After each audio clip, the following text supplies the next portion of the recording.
Part 13. Grouting and Joint Types. Many manufactured stone veneer textures can be installed with or without the standard 1/2 inch mortar joint. Others may be installed using a variety of mortar joint techniques.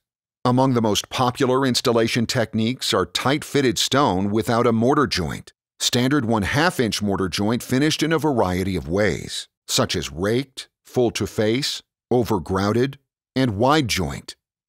Colored mortar can be used for grout joint application. Modified mortars are not typically used in grout joint applications. All these joint treatments start with proper spacing as stones are set. Filling the joints with mortar can be done with a grout bag. This mortar is typically mixed to a smooth consistency that allows flow through a grout bag. Too much water, and the mortar in the joint will be weak and excessively shrink.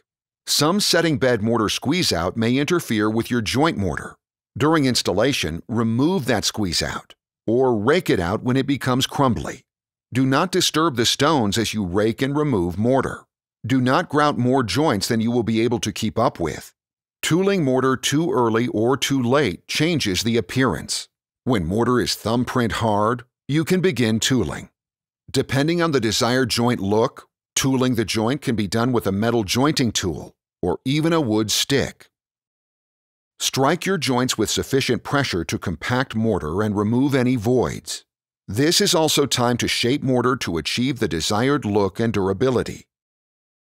Come back shortly after tooling when the mortar is crumbly again, and use a masonry brush to remove remaining loose mortar. Thank you for watching. Please see the other videos in this series for additional installation techniques and tips.